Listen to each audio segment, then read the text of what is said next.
back to Steve. We missed the, let me cut in there. We missed the audio from Brian there. We've got issues with Brian's mic. NBC News is now projecting a winner in the Kentucky presidential race. President Donald Trump projected to be the winner in Kentucky. That will be 8 electoral votes for the president. Sorry about that. Technical difficulties. Steve? Yeah, so let's take a quick look here at Georgia again as we come up toward the top of the hour in the next set of poll closings. This is very different from Florida just in terms of the pace of the votes being counted here. You can see you got, about 425,000 counted here. But I just want to, circle it. We said at the start of the night the Atlanta metro area we thought would lag. We do have a substantial share of the vote, although a lot still outstanding, but a substantial share of the vote in Cobb County. You see some vote in these other counties here. It's not a ton. The counties here, there's about a 9-county area here. 9 counties right in the Atlanta metro area. I'll just put some stats here so you keep these in mind as the night goes on.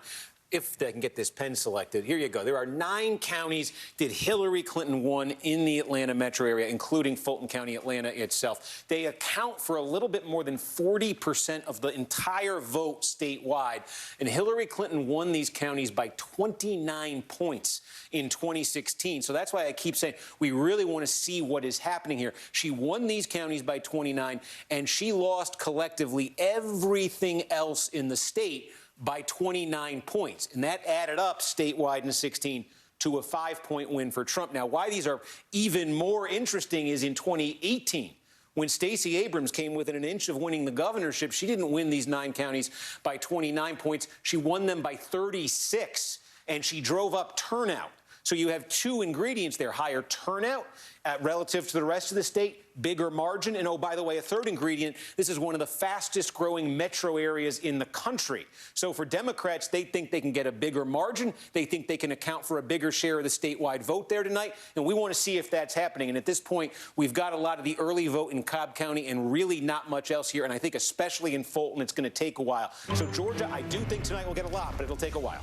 Okay, 10 seconds to go to bring us to the top of the hour. A slew of poll closings at 8 o'clock Eastern, in addition to updates on the states that have already closed. The 8 o'clock hour is now upon us, and here we go.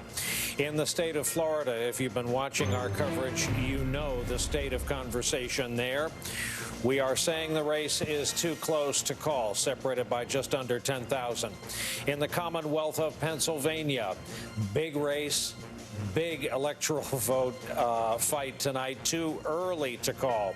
In the state of New Hampshire, too early to call. In my home state of New Jersey, Joe Biden, the projected winner of 14 electoral votes. In the Commonwealth of Massachusetts, Joe Biden, the projected winner tonight. In the state of Maryland, Joe Biden, the predicted winner tonight. In Oklahoma, Donald Trump holds on to Oklahoma. In Delaware, native son Joe Biden is the projected winner.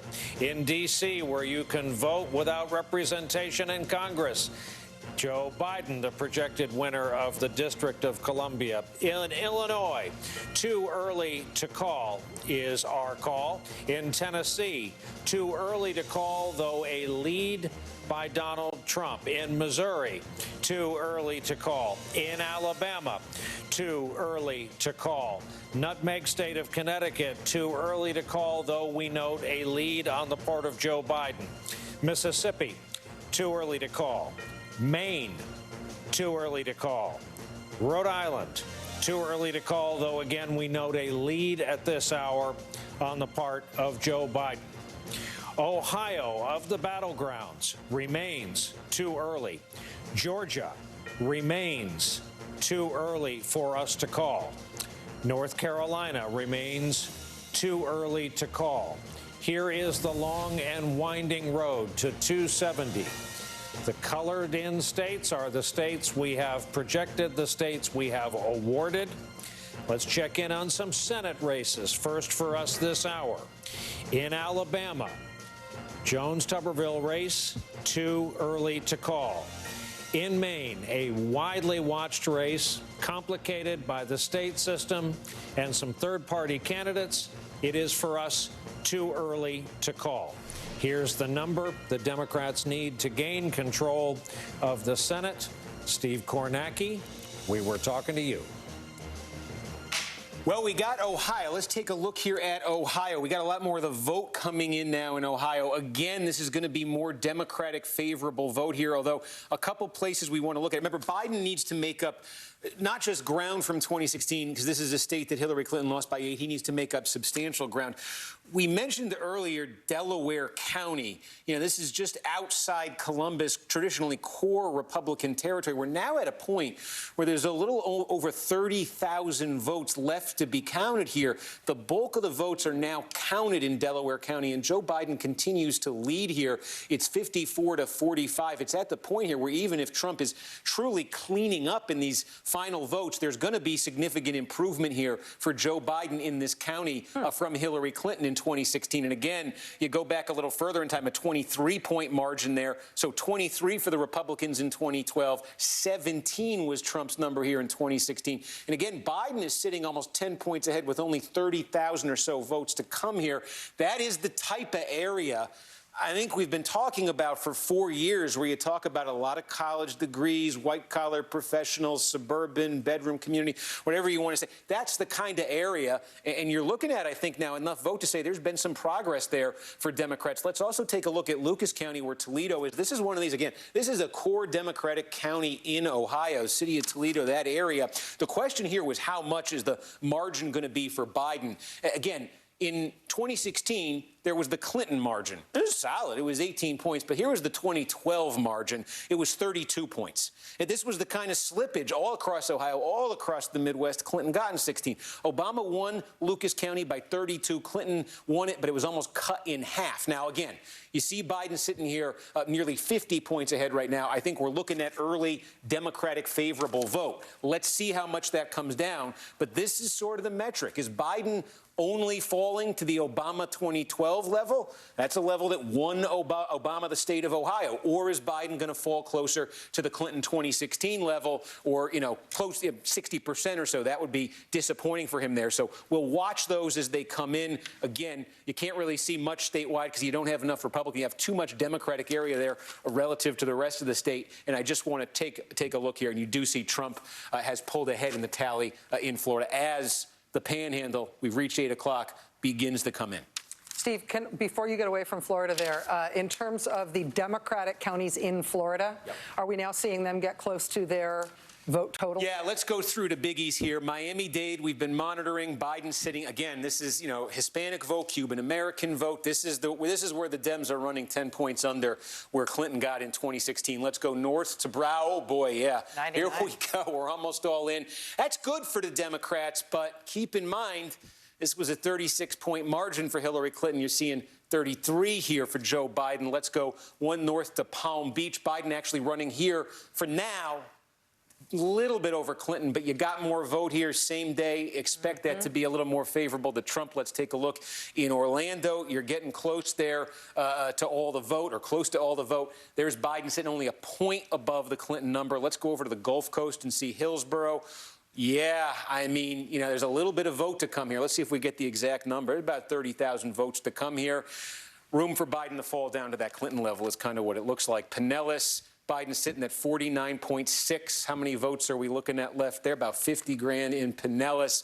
But that Biden number, again, remember, it was 53.5 when we first saw what looked like the early vote there. And I'm just going to look at Leon County here. Let's see if that comes down. And they say Duval, right, in Jacksonville. And there's Biden. He is a little bit ahead of Clinton there. This might be an improvement here. This might actually be a county that flips narrowly to Trump to Biden. But Biden, you might look at this map as a Democrat and wish you were seeing a little bit more of that tonight. I hear you. Nicole, you were talking about Florida and expectations on the Democratic side. Yeah, the Biden campaign has been very clear-eyed about Florida. I don't think Biden's been in the state since Thursday. They sent President Obama there over the weekend. It was not a state that Joe Biden barnstormed through in the final weekend. He hasn't stepped foot there since Thursday night.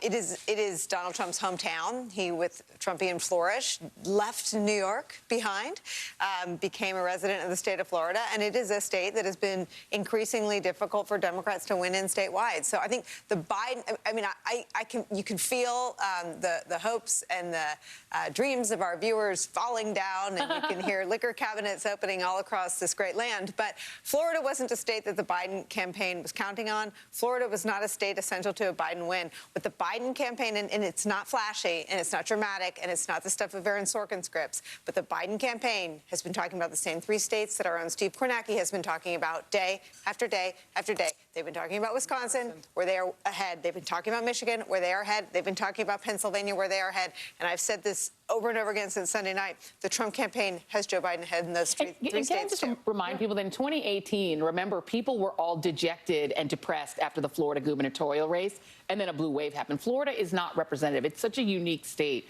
that it isn't bellwether in any way. I'm not even 100% sure it's that much of a purple state. It's just becoming a red state. And Miami-Dade is definitely not a bellwether county. There isn't a place like Miami-Dade County anywhere in America. It is very influenced by the politics of Cuban-American immigrants and this anti-communist hardcore message that Trump did. You know, they didn't spend a ton of money in Florida, but where they spent on Cuban radio, hammering Biden as being some sort of communist. And, you know, obviously that made a difference in Miami-Dade. Well, talking about big states and blue expectations and liquor cabinets, Steve Kornacki has the Texas map up there, which I find very interesting. Steve, why have you got that there? And Rachel, a couple things to point out before we dive in. Not all the polls closed in Texas. Most of the state closes 8 Eastern. There's still some open here.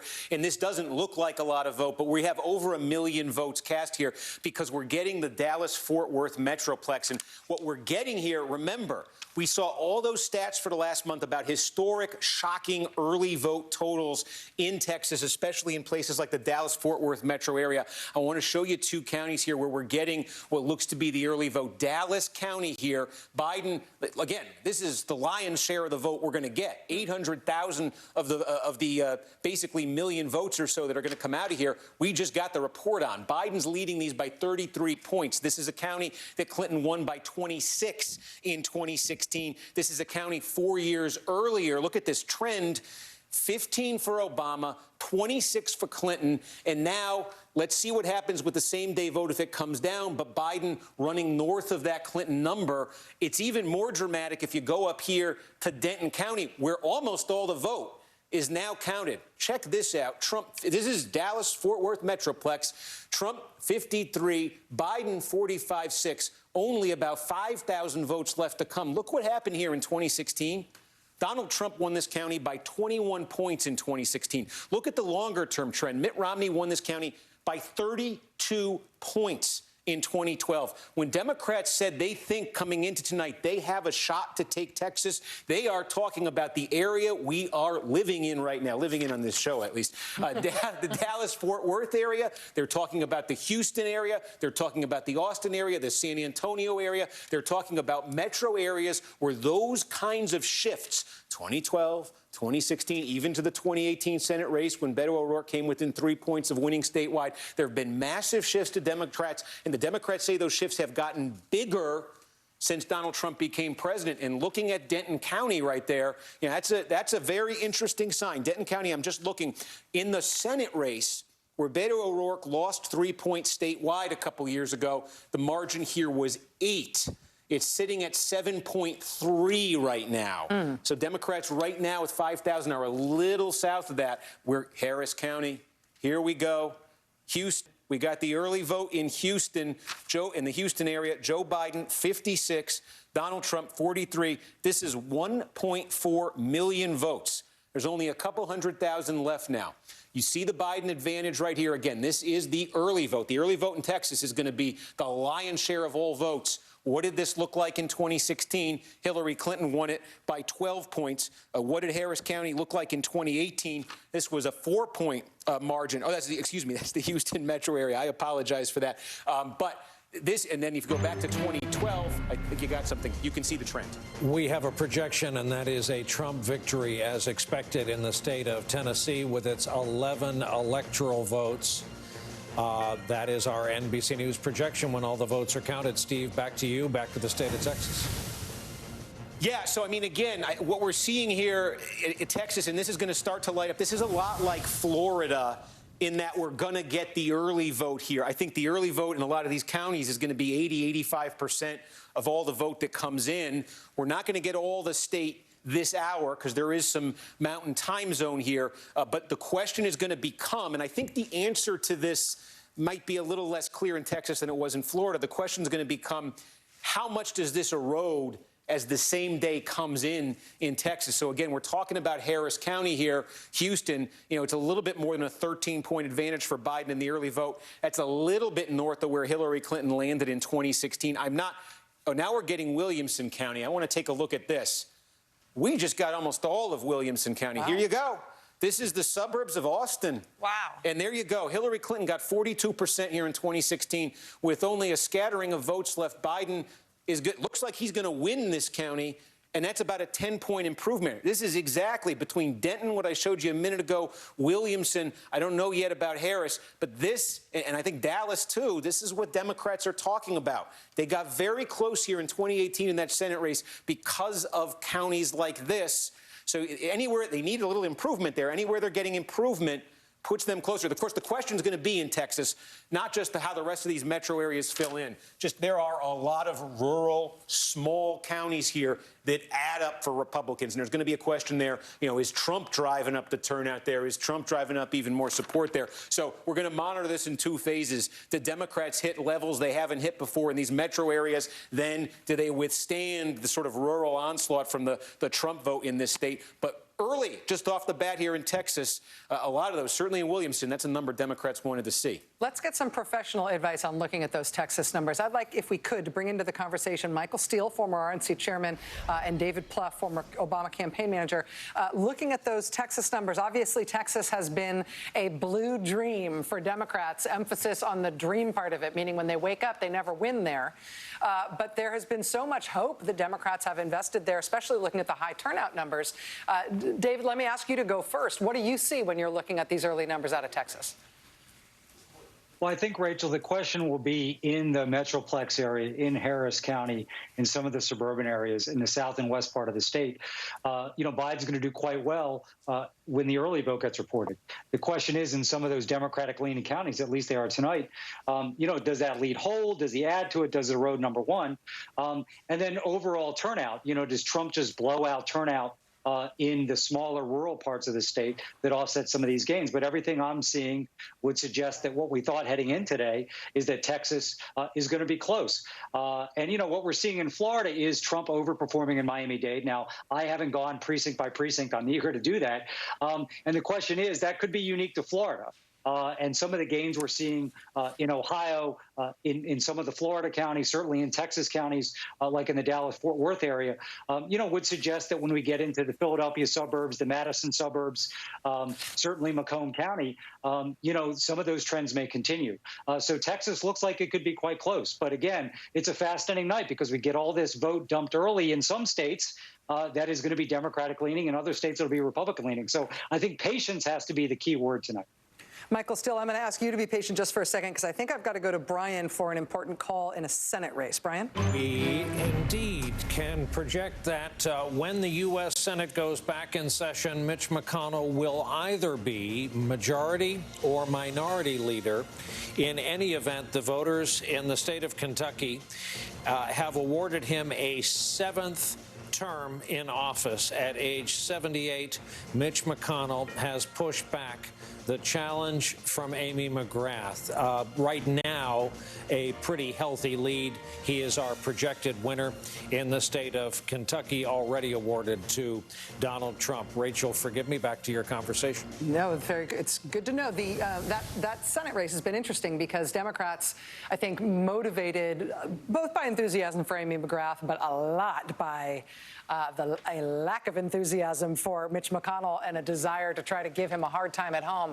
Democrats poured a ton of money into that race in a way that was never really reflected. There was no parallel in the poll numbers to reflect the amount of money that was spent trying to get Amy McGrath competitive there. But Mitch McConnell will be back in the Senate leading the Republicans, in either, as Brian said, the majority or the minority. Now, back to Michael Steele. Michael Steele, looking at these Texas numbers that we have been reviewing as they start to come in, what are you seeing? Well, what I'm saying is something that I think is very interesting to note from the Biden campaign over the last 10 days or so in the campaign, how they systematically emphasized a play in Texas. The rest of the political world kind of shaking their head going, why? But the Biden campaign knew something and paid attention to something from 2018, and that was the transformation of the vote. The other thing to understand here, Rachel, is that this is, in one sense, not a new phenomenon, in that the Democrats have been, and I've been saying this now for 20 years in my various roles inside the Republican Party watching Texas, Democrats have done a very good job building base vote there, getting voters used to voting for Democrats. And that's now played itself out in 2018. And I think it's going to play itself out in a very interesting way, to David's point, close, but it's still a very interesting setup for what will come in the future. I don't think, and I will be very surprised if Biden pulls off a win in Texas, and that would be a hoopla. But the reality of it is he's shown a pathway for Democrats to turn Texas from red to a very good purple. And I think you're seeing the beginnings of that tonight. All right, we are watching those Texas results as they come in. Gentlemen, thank you. We will be coming back to you. I'll tell you that we've been getting new numbers in from Texas as we have been talking. We're going to take a very quick break, come back with those new Texas numbers. We're also going to be going live to Harris County. Again, we are still watching the final votes come in the all-important state of Florida as well. We've got eyes on Georgia, on North Carolina, on Virginia, on Ohio, on a number of other states. We're in the middle of it. We'll be right back.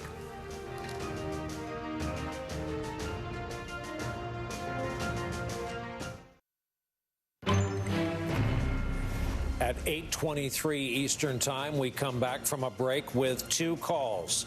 The state of West Virginia, as expected, has been awarded to Donald Trump with its 5 electoral votes. And then the land of steady habits, as they call it, the nutmeg state of Connecticut, 7 electoral votes in the Joe Biden column. We'll show you where that leads us as the states color in on the road to 270 with awarded electoral votes thus far. While we were in that last commercial break, the colors started exploding off the map of North Carolina, which leads us back to Steve Kornacki. Steve? All right, let's take a look here at North Carolina. Let me call it up here. And again, this is very similar. There was a delay in North Carolina. The polls are supposed to close 7:30 Eastern. Some polls around the state were left open. That means under North Carolina law, they are all delayed. So we're just starting to get results. But boy, they had a bunch teed up. We've got about 3.5 million votes here that have now been reported out very rapidly. Very important to talk about the sequence of these votes. This is a lot like Florida. We're getting the early vote. We're getting the mail-in vote.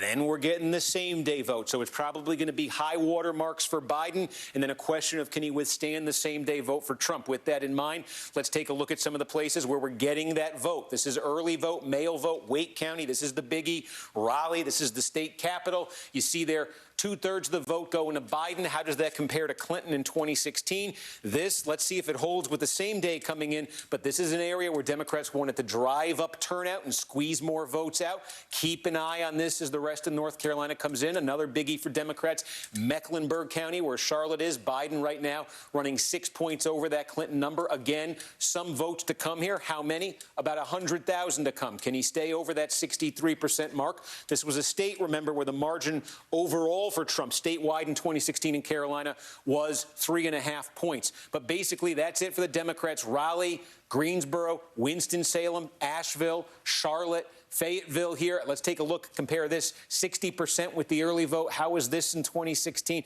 It's a little bit north of there. So these are the core Democratic areas. There are still some Republican areas to fill in. Also, up here, these are a lot of heavily black rural counties here. This was an area in 2016 where Democrats didn't get the turnout level they were hoping for. We're not seeing a lot early here. Let's watch these counties fill in and see what happens. But I think the key for Democrats here is, can they drive up more sort of in the triangle here in these other core Democratic cities? Can they get more black turnout?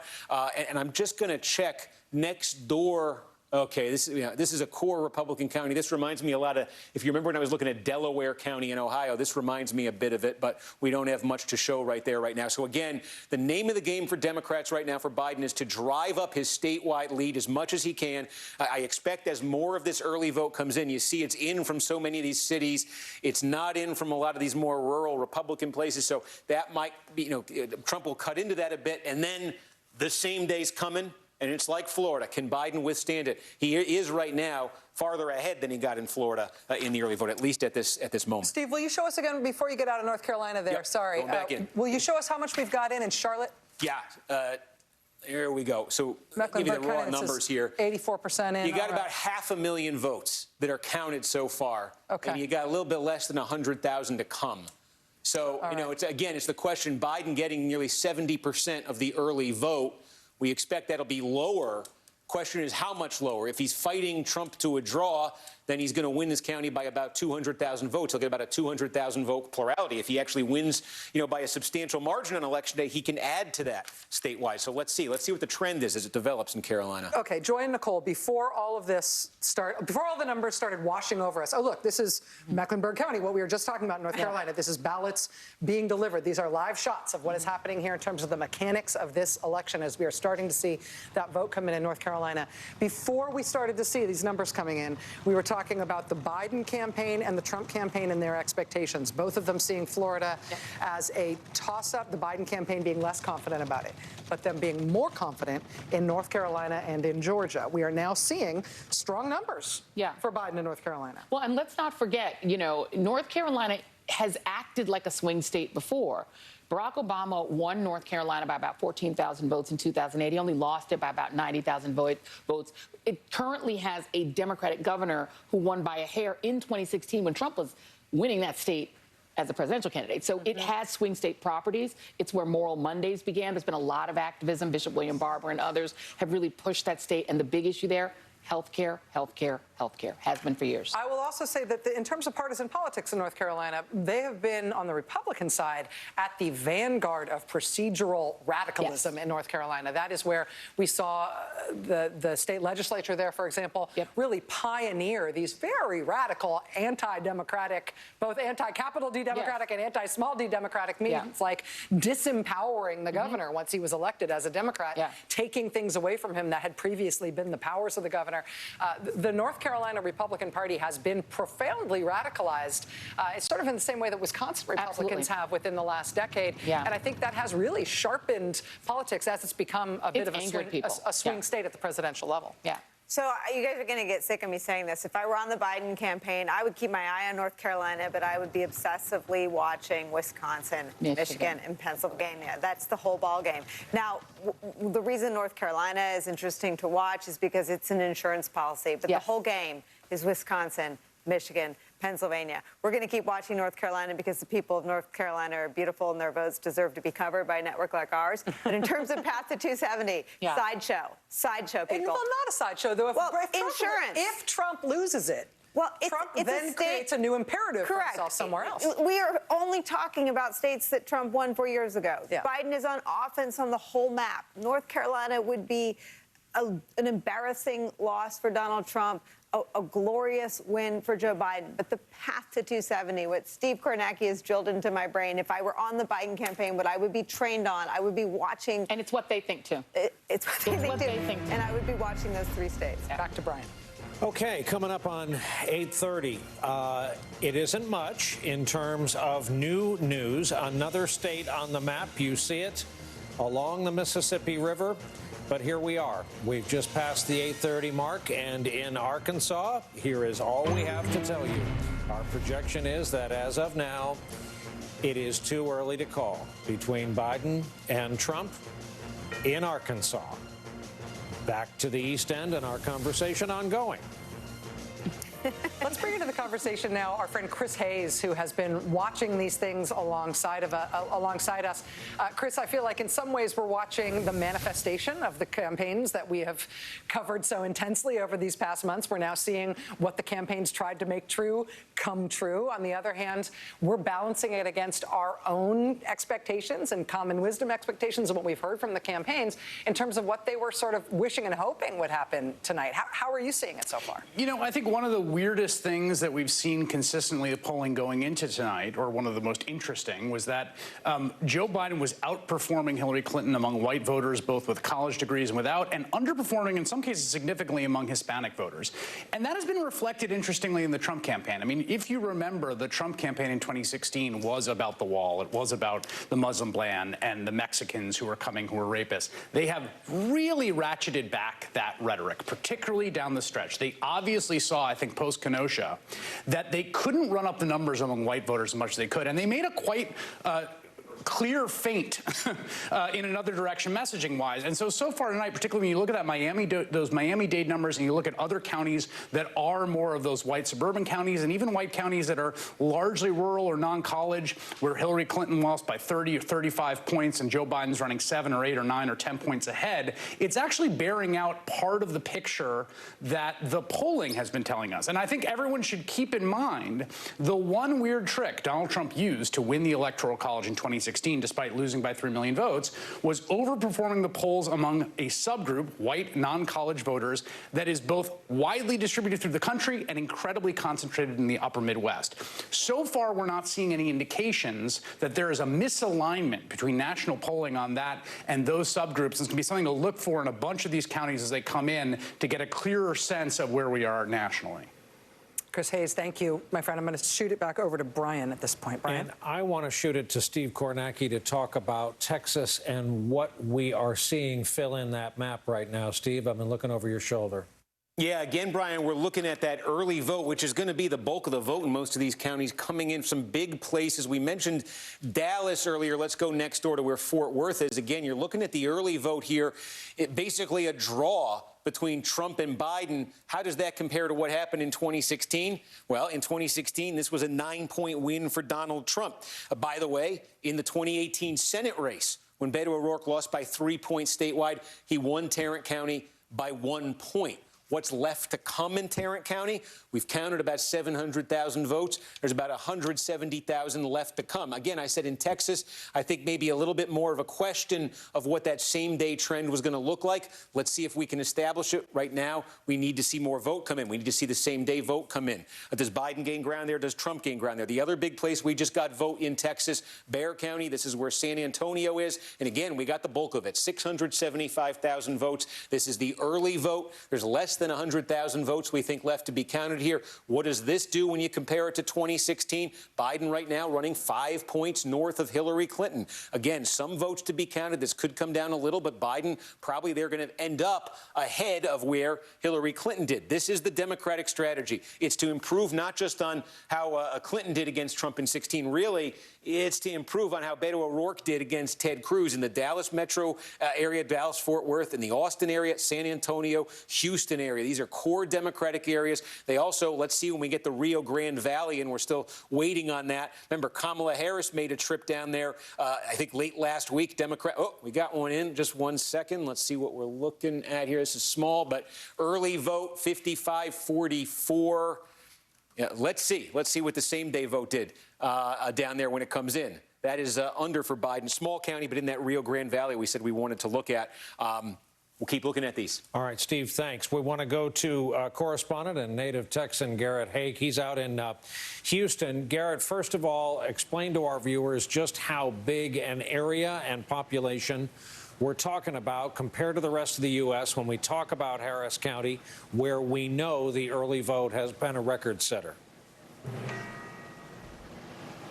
Yeah, look, Harris County is going to have more total voters in it than does the entire state of Nevada, and they've got something like 6 electoral votes to their name. It is the driver of Texas politics, especially for Democrats if you're trying to win at a statewide level. And looking at the numbers that have been reported early so far, it's not clear that Biden's going to have the margins that he needs here. This is a place that Beto O'Rourke won by 200,000 votes or so in 2018. Biden is up right now, but he's only up by about 189,000. There's probably 200,000 or so votes outstanding. That's how many were cast today, plus mail ballots that'll continue to come in. But Biden, if he wants to not lose by 3 like O'Rourke did, needs to expand upon those margins here in Harris County. Harris County Dems had been hoping that they might get up to like 1.7, maybe 1.8 million votes total cast here, and it looks like they're going to fall short of that. Just like in so many of these other places, you got to build that big firewall with these early votes, and in counties like Harris and Dallas and some of the other places that Steve has been mentioning, and then wait for the 200 other counties to kind of roll in with big Republican returns. And right now, just looking at this early vote, again, this is the early and mail-in vote reported in Harris County, I'm not sure that Biden has built a tall enough firewall here. All right, Garrett Haake, you stay on it. Keep an eye on it for us. Claire McCaskill in Missouri has been shifting her focus to the east, to North Carolina, on both the presidential and senatorial fronts. Claire? Yeah, the numbers coming in North Carolina are very good for the Democrats. And, nobody I love more than Nicole. But I've got to say, my phone started blowing up when there was some comment made about North Carolina being a sideshow. To the Senate, it is the Senate. To all these Democratic senators, winning that Senate seat is absolutely essential to dethroning Mitch McConnell from his perch. So North Carolina is catching people's attention, and I'm hearing from folks in Ohio that the numbers there look better than they expected in some counties. So I think we thought we were going to be talking Florida and Georgia a lot. It may be that we end up talking a lot more about North Carolina and Ohio. Nicole Wallace, your name was invoked. Yes. See, White House staffers always invoke the ire of Senate candidates, and I didn't intend to do that. I would just add to North Carolina that the Tillis internals had Tillis down 1 tonight. So I do have some reporting on that. It is in line with what you're reporting. And look, my only point is that when you're on a campaign and when you're a presidential campaign staffer, you are singularly focused on the path to 270. And North Carolina would be a glorious win for Joe Biden, as would Arizona. And they're still keeping an eye on Arizona. But we shouldn't pull our viewers into dramas that aren't necessary for Joe Biden to get to 270. That was my only point. For Joe Biden to get to 270, the strategic plan, the travel schedule, the surrogate schedule, the advertising dollars, the phone banking, the GOTV programming was always designed for the I guess, the path of least resistance to 270. And that was always Wisconsin, Michigan, and Pennsylvania. North Carolina is incredibly important to Joe Biden and Kamala Harris. They still feel good about it, I've heard in the last 30 minutes. They're also keeping an eye on Arizona. They're keeping an eye on Ohio. But I think not so much you, but we have a tendency sometimes, because of the timing of states closing, to take our viewers on these journeys that aren't central to Joe Biden's path to 270. That was my only point. No offense meant to anyone in North Carolina. Well, the senators are very excited about both Arizona and North Carolina for obvious reasons. Those are 2 of the 4 Senate seats they must pick up. Yeah, I mean, the Senate races, at some point we should talk tonight about how the Senate races are unfolding thus far. We did have some drama around the Mitch McConnell seat because he did have a Democratic challenger in his home state. But the question is whether he's going to be majority leader in the Senate or minority leader. He has held on to his Senate seat, but will the Republicans hold on to control? Now, if Joe Biden wins the presidency, the Democrats need to pick up 3 seats tonight, and then Vice President Harris is going to spend a lot of time in the United States Senate. But if Donald Trump wins tonight, the Democrats are going to have to pick up 4. And the last time they picked up 4 in a single night was in 2008, which was a big blue Obama wave. And so getting to 4 for the Democrats is going to be a lot harder than getting to 3. And so the fates of the presidency and the Senate are absolutely intertwined. Right, but you just said 2008, the year that Obama-Biden won North Carolina, That's right? And let's keep in mind again, Tom Tillis has done himself a lot. Tom Tillis kind of stayed under the radar and sort of stayed away, and he wasn't really as Trumpy as a lot of them. And then he decided to wade on out and act like he couldn't pronounce Kamala Harris's name. Yeah. And he had to go out there and go big and racist, and he put a big spotlight on him himself. There is a spotlight on this race because, again, he's in a state where the governor's already a Democrat. So Democrats have already proven that they could win statewide in North Carolina the same year Trump won. They've already won it. And again, when Obama lost North Carolina in 12, it was by 90,000 votes. Barely lost it. So the reality is Tillis is one of the most endangered senators out there. And I'm not so sure that North Carolina isn't more in play than Florida in a lot of fundamental ways. But again, it will be interesting to see whether or not Cal Cunningham, the Democrat running against Tom Tillis, whether his fate is inextricably tied to Joe Biden and Kamala Harris's fate in North Carolina, or whether there may be some divergence between those two seats. That dynamic in these states, some of them are swing states, some of them not, where the Senate races do appear to be unhitched from the presidential race, I think is going to make for some real drama and some really interesting end-of-the-night discussions in terms of where the fate of the Senate is. But before we get too far down that path, it looks like something else is happening in Florida. Steve Kornacki, do you want to walk us through what you've just received in Florida? Because statewide, they're at 91% now. Yeah, we are looking at, you can see here in Florida right now, Trump's margin is sitting at 232,000 votes. There have been a lot of developments here since the last time we checked in. What's left to come here?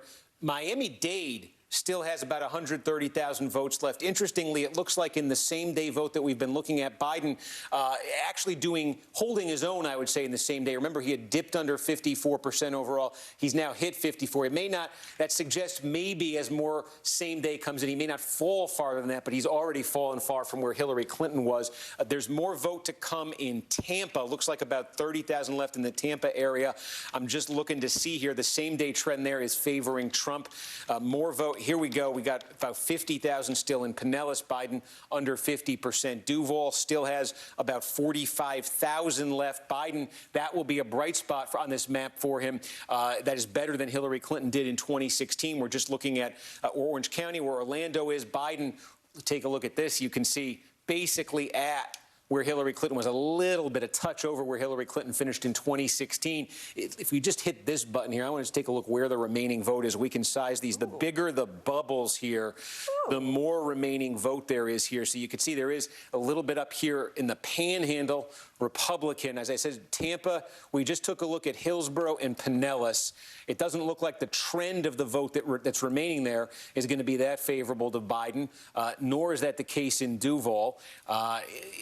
In fact, and in Miami-Dade, as I said, Biden might be holding his own, but it doesn't look like he's making big gains. The other big one that's left there is Palm Beach, and we could just see 66,000 to come right there.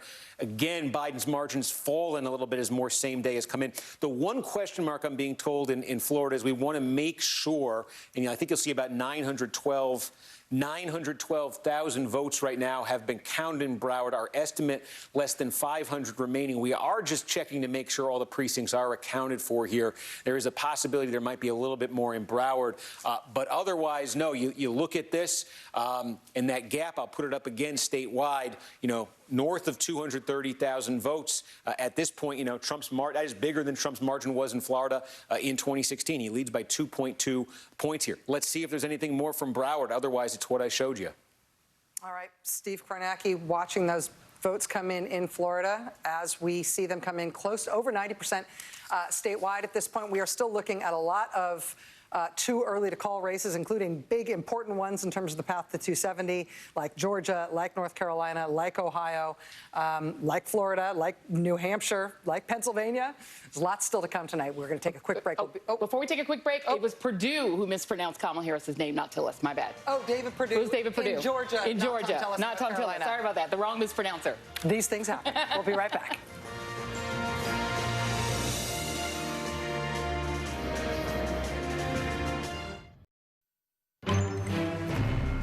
Welcome back. We are inside of 15 minutes to some major poll closings, but we want to check in on North Carolina. We still have it too early to call. We could not be watching it more closely. Also, the state of Georgia, we still have it as too early to call, as Steve Kornacki can back us up at the big board. Steve? Yep, Brian, we're taking a look here at North Carolina. Again, let's take a look what's left to come in here. What you see, if you look here, The darker orange, I'm not sure what this looks like on everybody's screen. I think they call that burnt orange. I'm not sure. But that represents the early and the mail-in vote. And you see that's 3.9 million, a little bit more of the early and the absentee vote. And as we've been saying, we expect that to favor Biden in most places tonight, at least to be better for Biden than the same day. The small bit of yellow or gold or whatever that looks like on your screen, I'll circle it because it's very small in case you can't see it. This represents the progress we're starting to make in the vote counting toward the same day vote. And about 1.8 million left to be counted here. Now, these are not necessarily going to be exact in terms of the split. Sometimes in the counts in these counties, there's same day vote that get mixed in with the mail and vice versa. But roughly, we think we're going to start getting a lot of same day vote here, about 1.8 million votes to come in. There are still, as you can see, some counties left that have not reported anything yet. They're going to report their early votes. So that number can grow just a little bit still, too. But basically, Biden right now with the votes that have been counted, which is the early vote, the mail vote, and everything that's colored in right now, Biden leading statewide 52-47. Again, what it means is all these core Democratic areas, whether it's Asheville in the west, Raleigh in the Triangle, Greensboro, Charlotte, Fayetteville, these are all places that have come in with their early vote strongly for the Democrats. There are still some, you look in western North Carolina here, there are still some counties that'll be strong for Trump, smaller, but will be strong for Trump when they come in. But the name of the game here for Biden is, if we get to a point here where this is all filled in primarily early vote, he wants to be ahead then because we expect the same deal favor Trump. Hey, Steve, forgive me. We are awarding the state of Arkansas, as expected, to Donald Trump. 6 electoral votes. That's where the vote is coming down as of this hour. And this is what this state does now to the map. You see red filling in the center of the country. Arkansas now completes that 3-state swing. You see the blue coming up in the Northeast. We're back at it. Steve? And that was North Carolina, Brian, and I'm just looking here at Georgia, see if we can give you an update in Georgia. Again, we expected that Donald Trump would jump out into the lead here. He certainly has. This is double digits at this point with what's been counted in Georgia. We're waiting to see. I'll just give you a sense of this. The Atlanta metro area, I think we got absentee vote that's been counted here. Again, we say that'll be very favorable to Biden. This county will be very favorable to Biden. What's to come here, you're looking at about 467,000 votes still to come. And it's this entire area here that will make things, in DeKalb, there's not much that's been reported yet. Gwinnett, again, I think you're looking at early vote here. Biden up by 28. This is one of those counties. Clinton, it's been moving and moving and moving in the Democrats' direction. We're talking about this in metro areas all over the place tonight. Clinton won it by 6 in the early vote, Biden by 28. Let's see how much that snaps back. But for the Democrats, I think you're seeing a dynamic here where they're going to need something massive out of the Atlanta metro area, because if you just go to kind of rural Georgia, let's go to North Georgia here. These are small counties, but these were, just numbers-wise, the percentage of the vote Trump's best in 2016. They are there for him again in big numbers, and these add up around the state. Rural Georgia, strongly for Trump. They add up, and eventually they can overwhelm for Democrats what they get out of the metro area. So that's why it's going to be so important for Democrats to drive up the numbers there in Atlanta metro, because there's no slippage we're really seeing for Trump so far, at least, in those rural areas.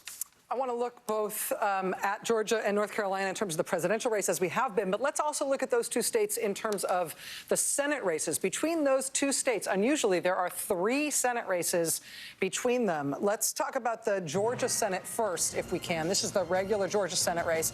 Incumbent Republican Senator David Perdue. At this point, we've got just over a quarter of the vote in. Democratic challenger Jon Ossoff, there you see, with about 42% of the vote. This is too early to call right now in terms of NBC News projections. Then there is a second Senate race in Georgia, which is a special election. At this point, again, we've just got over a quarter of the vote in, and this is too early to call in terms of NBC's projection. But you see Democrat Raphael Warnock there with the highest number of votes right now. The incumbent Republican Senator Kelly Loeffler there in the middle, and Doug Collins, Republican congressman, also in the 20% range. So both of these Senate races in Georgia, somebody's got to get 50%, or they each could go to a runoff on January 5th. Now let's look at North Carolina. We've been talking about this North Carolina Senate race. A lot of Democratic hopes resting with Cal Cunningham. Cunningham, Democratic challenger to incumbent Republican Senator Tom Tillis, right now with over 70% of the vote in North Carolina, still perceived as too early to call in terms of the NBC News projection here. But Cunningham up by just under 4 points. Over Tom Tillis at this point. Tom Tillis, along with Cory Gardner in Colorado, thought of as being probably the most endangered incumbent Republican senator in this cycle. Let's bring into the conversation now our friend, the Reverend Al Sharpton, founder of the National Action Network and the host of Politics Nation here on MSNBC. Rev, talk to us about your overall impressions tonight. Obviously, the most important Senate races and the most important state races that we're watching are all still uncalled at this point, but we are starting to get some sense of the contours in some of the first swing states. Well, when we look at the fact that we still don't know where a lot of Metro Atlanta is, which is going to be a lot of votes for the Democrats, it's a large concentration of black voters, I think that could help tilt the scales more toward Biden, being that you have smaller counties who don't have a lot of numbers. However, we're hearing that there was not a huge turnout in the Atlanta metro area today in terms of today voting or same-day voting. But in the early voting, there was huge turnout. So when those numbers come in, that could be effective. I think that when you look at North Carolina, you see the same thing in the metro areas that are dominated. This is where we're seeing the Democrat is holding his own, and Tillis could be in trouble. We don't have the same dynamics that we have in Florida, where you have, like in Miami-Dade, I think it was Joy pointed out, a large Cuban influence in terms of Cuban voters who look more to the propaganda that we're dealing with socialism and all, that offset a large black turnout. So Georgia and North Carolina, I think a lot of the investment, Barack Obama going to Metro Atlanta, I think we could see something in terms of the presidential level. I think in both cases, though, in Georgia, in terms of the Senate races, we may be looking at runoffs. Reverend Al Sharpton, thank you for being with us tonight. I'm sure we will be back with you shortly. We are less than 4 minutes now from the top of the hour. At 9 o'clock, there's going to be a lot of action on the map, especially in terms of highly anticipated swing states. 9 o'clock, we are expecting closings from important states like Arizona and Michigan and Minnesota and those 4 western counties in Texas. Also, Wisconsin, of course, is a 9 o'clock closing. Speaking of Texas, though, we do have most of the state closed already. And I think, Steve, as we're getting close to the top of the hour here, can we squeeze in some more new data out of Texas? Yeah, let's take a look here. About 2/3, a little shy of that, of the vote we think has been counted in Texas. Biden continues to hold the lead here. You see it's fallen under 100,000 votes. And again, just take a look here. There's still over 4 million votes to be counted here. But there are a couple things we're seeing right now. Let's draw your attention to a couple places. Austin, core Democratic area, Travis County right here. Look, overwhelmingly for Biden with 91%. We got about 58,000 votes left to come. That looks very impressive, and in 48 points, it certainly is. But keep in mind, in 2018, when Beto O'Rourke came close to beating Ted Cruz statewide in Texas, he was winning Travis County by 49 points. So again, the name of the game here for Biden is to get north even of that. Let's look sort of outside Austin. This is one of those areas, where Democrats have been doing better and better. Hayes County here, there was extraordinary turnout in Hayes County in the early voting. And again, about 6,500 votes to come. Biden leading this 55-43. What was the margin, though, for Beto O'Rourke 2 years ago? 15 points. You're looking at 12 here. I think the other thing that is worth pointing out here, and let's see more counties fill in, but if you go down along the border here, and remember, Kamala Harris, the Democrats sent her there last week, and some people say, well, that's an interesting decision. Well, take a look what we're seeing in these returns. Most of the vote, for instance, in Starr County, right on the border, this is just one example of what I'm seeing down here, is counted. Biden leading by 8 points. What was this in 2016? Holy cow, that's a big change. And we're seeing that in a number of these counties down here in the border area. I think I showed you Cameron before. Again, now 30,000 votes to come. Biden is leading it. But again, 12 versus 33. So, we're going to look at this. But we talked about South Florida. We talked about Miami-Dade and clearly Trump making inroads with Hispanic voters there, Cuban-American voters there. I want to see if something similar is happening here in Texas, because these counties are showing, with not a ton of vote left in these places, potentially significant and substantial movement here. Yeah, I mean, that is one of the dynamics that we talked about coming into tonight, that the Biden campaign was worried about its underperformance, expected underperformance with Latino voters. Lack of enthusiasm, lack of turnout compared to what they wanted and what previous Democratic candidates had been able to get, specifically among Latinos. In some states, the contrary, the other side of that coin was that Biden seemed to be doing better than previous Democratic candidates, especially Hillary Clinton, when it came to older voters and older white voters. Well, in a state like Texas, which has been majority minority for nearly a decade now, which has such an incredibly young population, the two sides of that coin aren't going to land with equal weight, right? So Biden sliding with Latinos is going to have a huge impact in those counties, like, for example, in the Rio Grande Valley. We're coming right up on those 9 o'clock poll closings. Lots and lots and lots of states about to close. We're inside 15 seconds coming up on the 9 p.m. hour here in the East. There is the list of states with poll closings right now, 3 seconds away from the top of the hour. And here we go. NBC News is projecting, let's start with a big one, a big Northeast state with 29 electoral votes. NBC News projecting, as expected, Joe Biden will win in New York. We move on to Texas. We've been talking about Texas. We have it too early to call. Michigan, hugely critical state tonight, too early to call. Wisconsin, ditto, too early to call.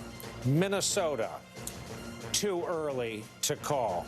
To the vital southwest state of Arizona, too early to call. Colorado, too early, though Biden, we note, is in the lead. Louisiana, too early, though Trump, we note, is in the lead. In Kansas, too early to call. Let's go through the Midwest. Nebraska, too early to call. Southwest to New Mexico, too early to call. On up to North Dakota, too early to call. Slightly south to South Dakota, too early, though we note Trump leading in South Dakota as expected. And Wyoming, too early to call. Donald Trump is in the lead in Wyoming. Let's check out the bar graph from the outback view of our building. The road to 270 electoral votes awarded thus far, 80 to 48 at this hour. One more round of the battlegrounds. Florida, too close to call. Pennsylvania, too early to call in the 9 o'clock hour. Ohio, too early to call. Georgia, too early to call. North Carolina, too early to call. And in New Hampshire, again, too early to call with its 4 electoral votes. Let's look at the color map of the states awarded thus far. Are you picking up a trend here at all? Let's also review some of the major Senate races people have been watching and following for months now. John Cornyn is heading back to the U.S. Senate from the state of Texas. In Arizona, the McSally-Kelly race, too early to call. In Colorado, talk about a closely watched race. Cory Gardner, John Hickenlooper, too early to call. And in Michigan, the Senate race, too early to call. That's going to do our review with the seats Democrats need in the Senate. Steve Kornacki, what have you been looking at in the intervening moments? Ooh. Steve's in Ohio. Hey. Am I on? Oh. Hey there.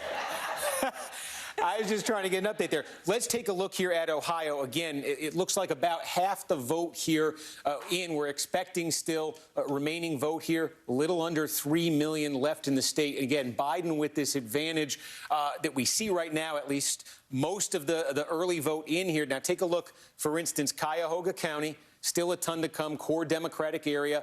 Biden running. This is above. This would be substantially above, as we say, the Hillary Clinton level in 2016. Hillary Clinton, the margin she lost this state by in 2016 was 8 points. So when you go across this map, Biden needs to be improving on that margin, wherever it is, give or take, by about 8 points here. So let's just take a look here. A couple sampling of different counties. We've been mentioning this one, Delaware County, sort of suburban, exurban, outside of Columbus.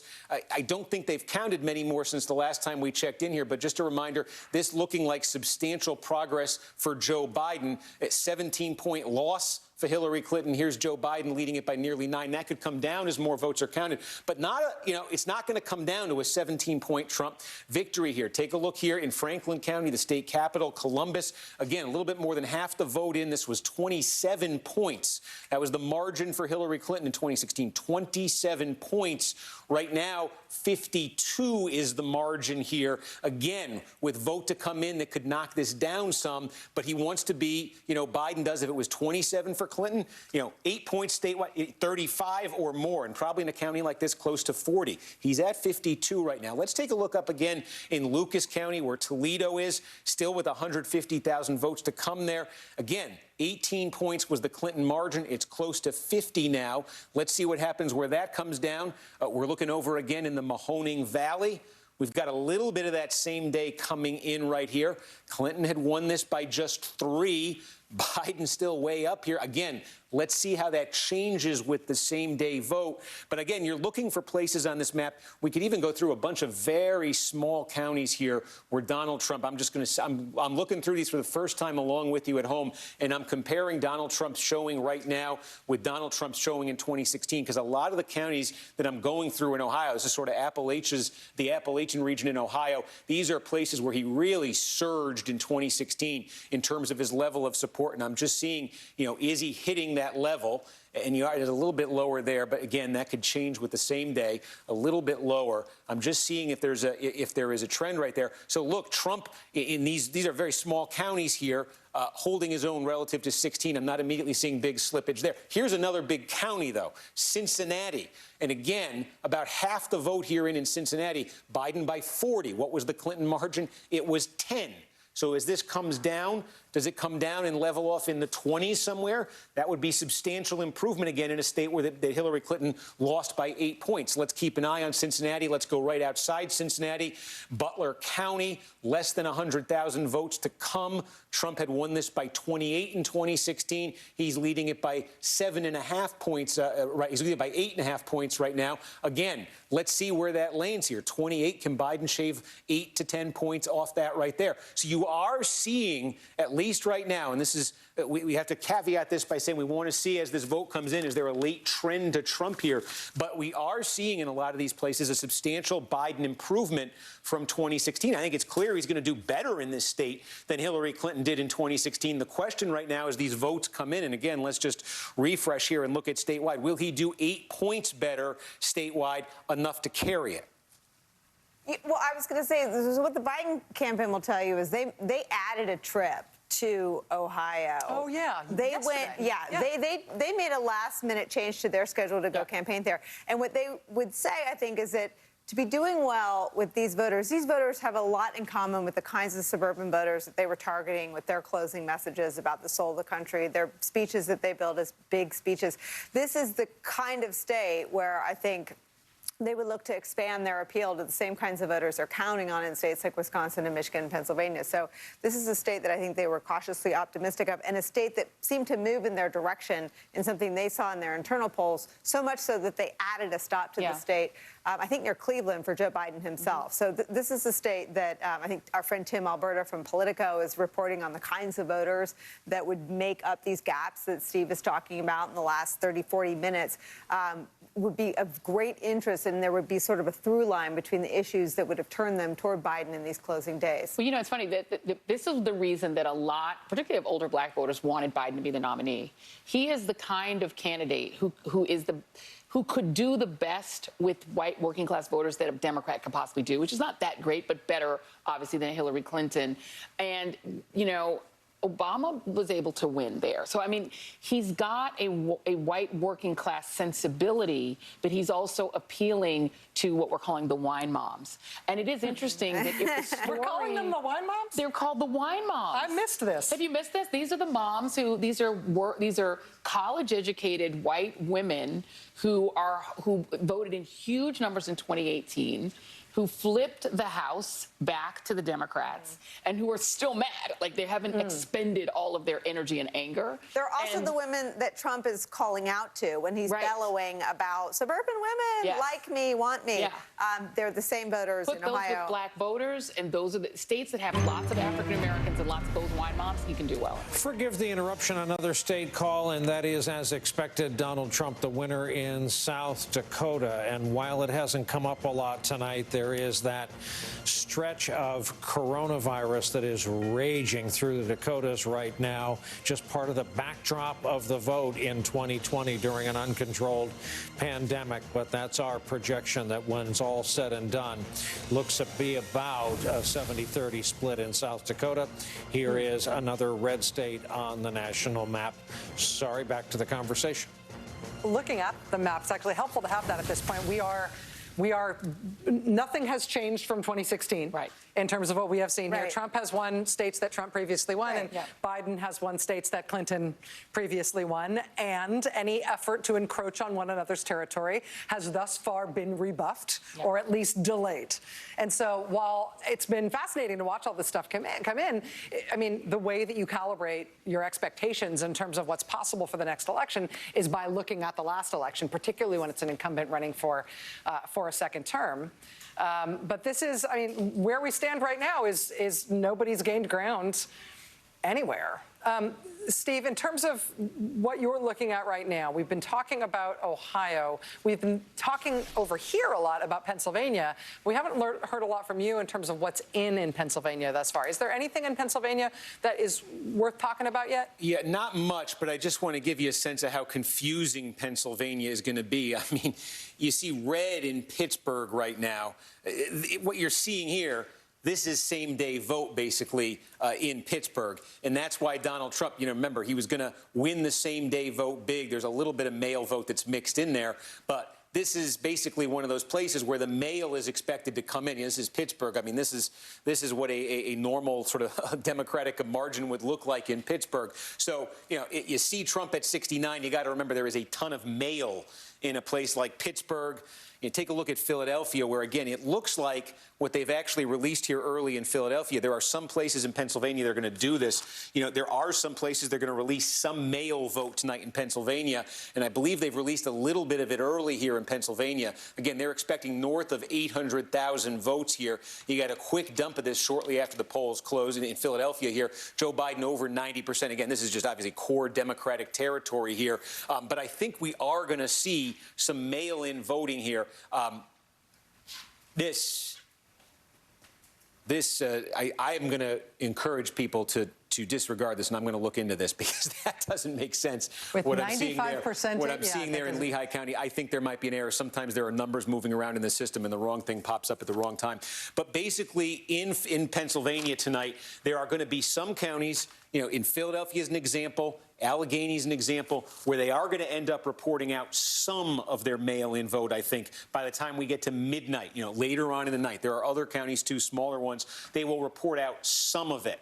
And then over the next couple days, you'll get the rest of it. There are some counties as well in Pennsylvania where you're not going to get, folks in Beaver County. They haven't reported any votes here yet. The folks in Beaver County say they're going to report their same-day vote tonight. That's expected to favor Trump. He's supposed to do well in the same-day vote here in Pennsylvania. And then tomorrow, they're going to begin processing and reporting out their mail-in vote. And that's something that a number of counties in Pennsylvania have also said. So there are going to be some very, very jarring movements here, depending on the method that the county is using in Pennsylvania. So the overall picture when you're looking at Pennsylvania numbers right now is not much is in. Some counties are only going to report the votes that were cast today, which could be a small fraction of all the votes that end up getting cast in that county. Some counties are going to report the votes that were cast today, plus some of the mail that was cast today. So there's going to be a range of possibilities here. And in Pennsylvania, more than in other states, we are looking at just dramatic shifts between those two buckets of votes, where Democrats look like they are going to absolutely clean up in the mail vote in Pennsylvania, and Republicans are going to really clean up in the same-day vote. There's going to be huge disparities. So it's all dependent. When you're getting results coming in, whatever county you're looking at in Pennsylvania, it all depends what bucket the vote is coming from. You know, clearly in Allegheny County, you're looking at a lot of same-day vote that's being reported out right there now. The question is, how much mail? When does that get reported out? What does that do to the result there? So Pennsylvania, and I think we can expect this a little bit too in Michigan and Wisconsin, but I think Pennsylvania in particular, it's going to be slow and it's going to be very inconsistent in that state, just in terms of the reporting and trying to interpret it. Yeah, and you know, to that end, I think the statewide officials in Pennsylvania have been trying to prepare the rest of the country for that, as Pennsylvania has emerged as such a pivotal state in terms of the Electoral College and the path to 270 here. For example, the governor of Pennsylvania, Tom Wolf, did a TV ad earlier this week in which he literally said it's going to take a few days to have our results, and imploring Pennsylvanians to be patient. But of course, it's the rest of us outside of Pennsylvania who are just as impatient for those results. But the Secretary of State as well has been totally unequivocal, saying no way will Pennsylvania be announcing any winner on election night, given that multiple counties are choosing multiple methods that will produce very different results in terms of their partisan lines. Some counties not counting any early vote until tomorrow, no matter how many votes they got day of. So, and you had the two most important interviews last night on your show on this point. You had the person in charge of all legal challenges in every state or in any county, and that's Mr. Bauer of the Biden campaign. Yeah. And you had the Attorney General for the state saying that everything, or the Secretary of State, the Attorney General, that every vote will be counted. And I think that we have talked about an election season, an election week. People still expect an election night. Yeah. That is still what people are down for tonight. But I think, you know, your deep dive last night, that is the real story about Pennsylvania. Yeah, there's no fuzziness about it.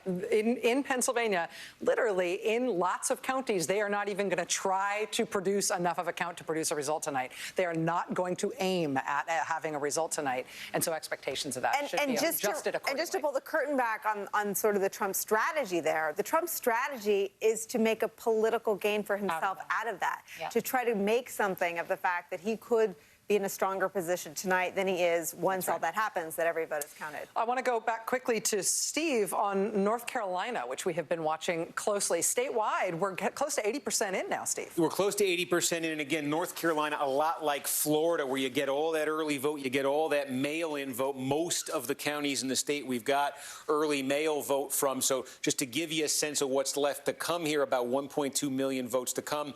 I drew attention to this earlier. You're starting to get the same-day vote. That sort of meter there of the same-day votes getting bigger. And the other thing that's happening as that meter gets bigger, oh boy, let me call that back up. As that same-day vote meter gets bigger, this number right here, which represents Joe Biden's lead statewide, that is starting to fall. And again, we say because Biden doing so well with the early vote, so well with the mail vote, Trump doing so well with the same-day vote, I can tell you we are at 78% in right now. We're at 74% in, and what's come in since then is same day. At 74% in, the Biden advantage statewide was about 170,000. It's come down to 115,000 with same-day vote coming in. So this is resembling Florida a bit in that the gravity in a lot of these counties is shifting here. You've gotten the best vote out for Joe Biden just in terms of the margin he's going to get or the percentage he's going to get, and now you're going to get Trump's best shot at these counties. Now, that doesn't mean Trump's winning every county here in the same-day vote, but it means probably in a place like Wake County here, Mecklenburg County, Biden may not be getting those margins he got with the same-day vote. So 115,000 now. Let's watch that number. 112,000. Let's watch that number, and let's see what happens. Steve, I got one you may be interested in. Here is a flip for the Democrats. Colorado. Joe Biden. Not a flip, forgive me. This is presidential Colorado. 9 electoral votes. Take back what I said about a flip. Steve, back to you at the board as we look at the first blue state west of the Mississippi for the Democrats on the road to 270. And again, electoral votes awarded by our projections thus far, 89-51. Yeah. Steve. Yes, let's take a look here. We're starting to fill in, big picture view. We're zoomed in on all these states looking at counties. Let's take a look at the road to 270 here. These are the states that have been filled in so far.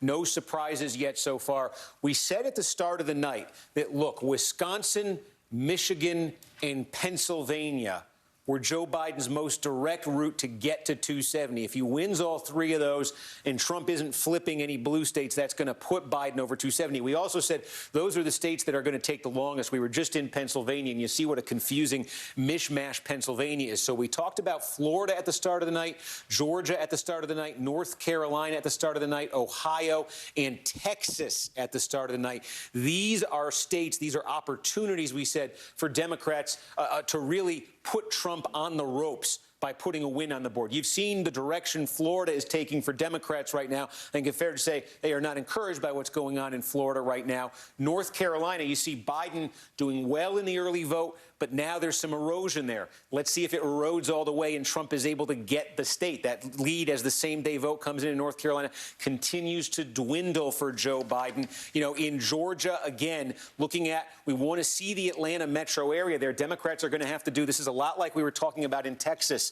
It's not enough for Democrats in Georgia to do better than Hillary Clinton did in 2016. I think Biden's doing that, or will likely do that. He has to do better than Stacey Abrams did in 2018. So the burden is really going to be on him from what we're seeing in Georgia right now, which is Trump country, rural parts of Georgia, really holding its own there. So that puts really a burden on Biden to do even better than Stacey Abrams did in places like the Atlanta metro area. Otherwise, they won't get Georgia. And then Texas, again, you're seeing Democrats, they're certainly outperforming Hillary Clinton in those metro areas. But are they outperforming Beto O'Rourke? I'm seeing it in a couple counties, but it's not a consistent pattern. I'm seeing them fall short by a couple points. And then again, down by the border there, substantial slippage, not always talking about huge counties there population-wise, but I think you're looking at some substantial Democratic slippage there. In a state, again, every vote, they are scrapping for every vote to try to get over the hump there.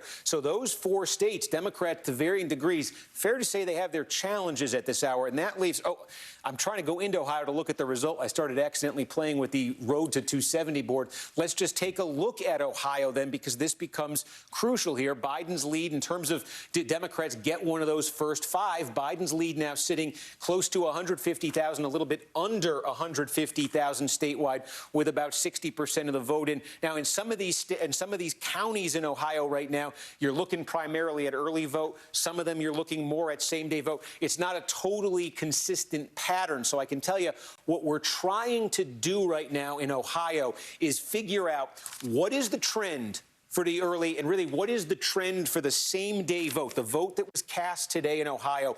What's the trend? Is it Trump by X, Biden by X? What is that? And how much of the vote that's left to come in this state is same day?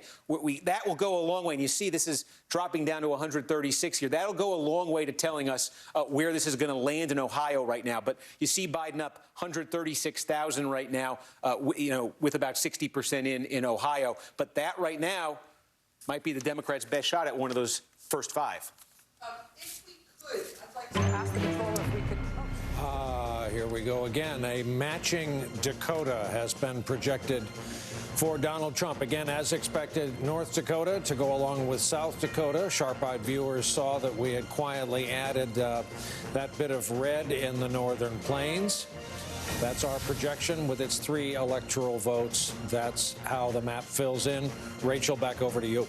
Sorry, I stepped on you there for a second, Brian. I was going to say that since we have the NBC News projection of a Democratic win in the presidential race in Colorado, that raises the question about a potential Democratic flip there, as you alluded to, Brian, with that Senate seat. So we're going to take a quick break now, but when we come back, we're going to talk about that Colorado Senate seat. We're going to talk about that hard-fought North Carolina Senate seat, where Tom Tillis is trying to fend off a challenge from Democrat Cal Cunningham. We're going to take a look at the balance of the Senate overall as we continue to watch some of these swing state votes fill in. Stay with us.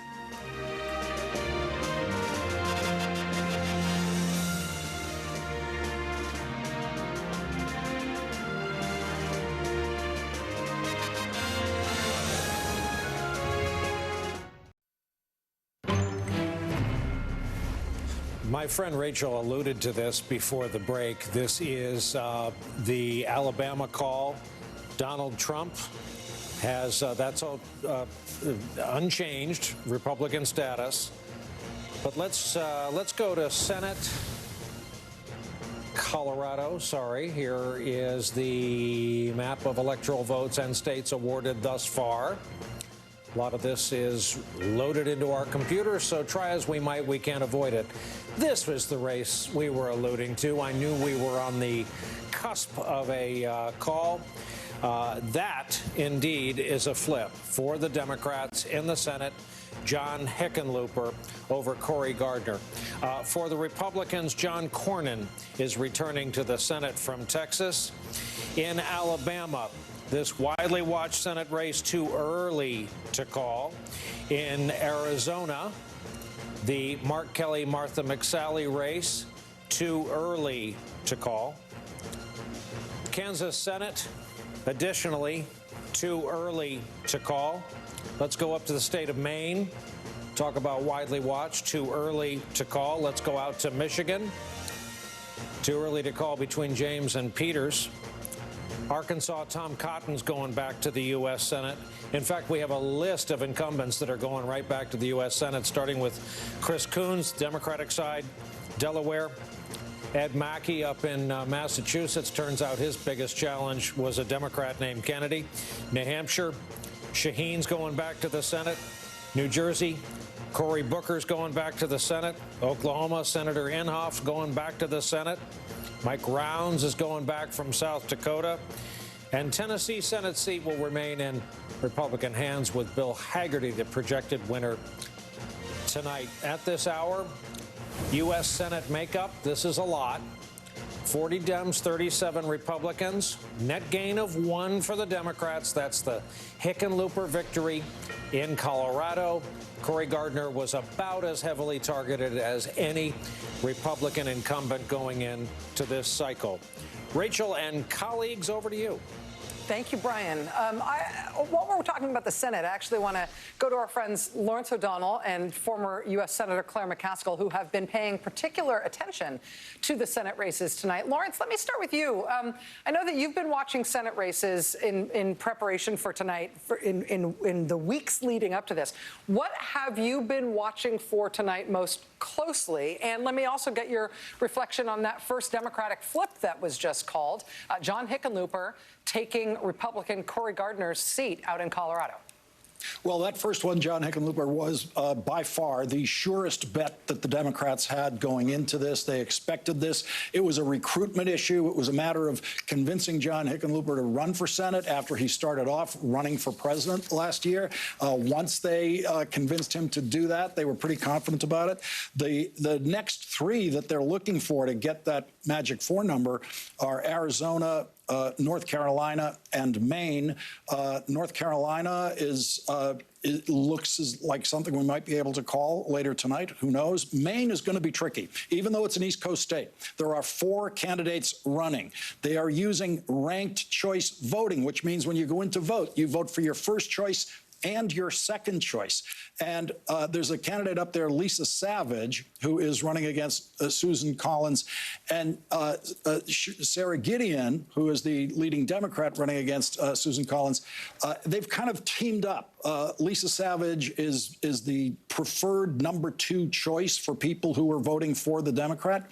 And when you combine Lisa Savage's number in the last poll with Sarah Gideon's number in the last poll, you get to 51% of the vote.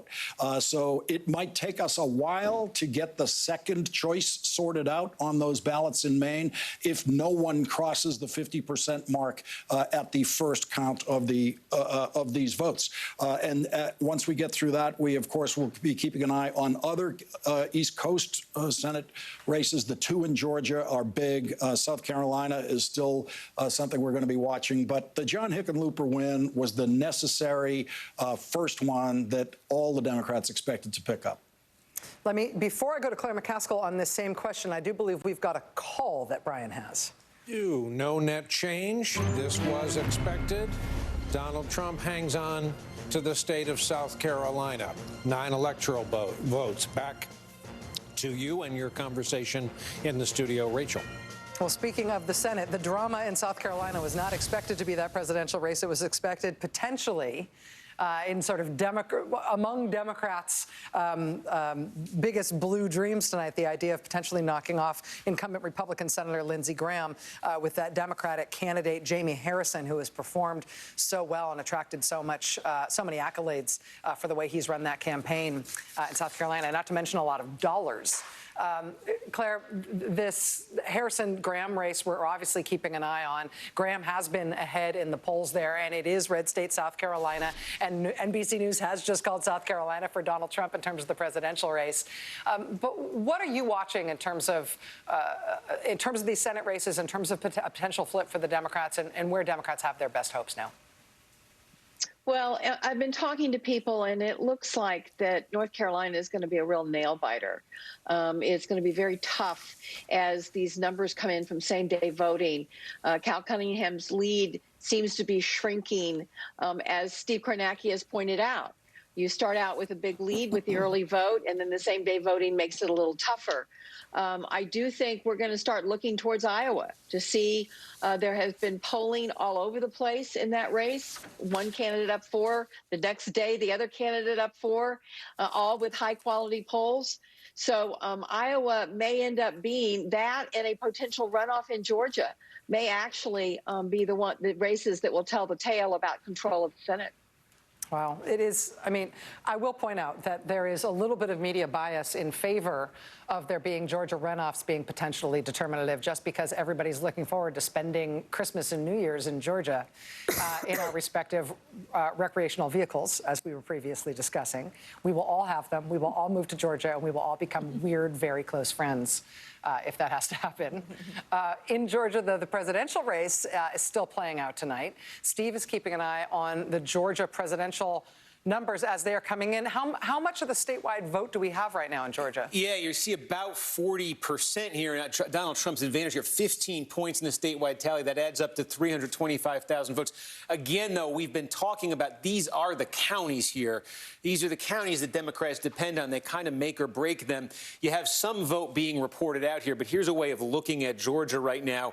Where is the remaining vote? The bigger the bubble, you see bubble after bubble after bubble. This is... For Democrats right now, as I said, they have to drive up numbers here as these bubbles get filled in with votes. They have to drive up numbers in these counties north of where Stacey Abrams got in 2016. Again, these counties right here collectively, when you added all the vote in them together, in 2016, when Hillary Clinton lost the state, she won these counties by 29. When Stacey Abrams lost by a whisker in 2018, she won these counties by 36. And I think just what you're seeing in the rest of Georgia tonight, and again, I could take you through just so many small counties here, small rural counties. You just see the ocean of red here, whether it's North Georgia, anywhere here. I could take you through them individually, but you'd see Trump is holding his own relative to 2016, improving in some places as well. So it means that as we get the vote here, and there's disproportionately the missing vote is coming from the Atlanta metro area, Biden's going to need something higher, maybe substantially higher than Stacey Abrams got out of these counties. We just don't have a ton of vote in them right now, so we can't tell you at this point. But that's the challenge that he faces in Georgia right now. It comes down to those Atlanta metro counties. And again, let's just call up the results board here. The other thing I want to check in on while we're here is just North Carolina, see where that margin stands. 84,000. One thing that's not accounted for in North Carolina, Biden leading by 84,000. There's a big county here just to the east of Charlotte, and we can call that up, Union County here. We're not reporting. We're not seeing really any vote from Union County. Just give you a sense of what the importance of this one to Republicans in 2016.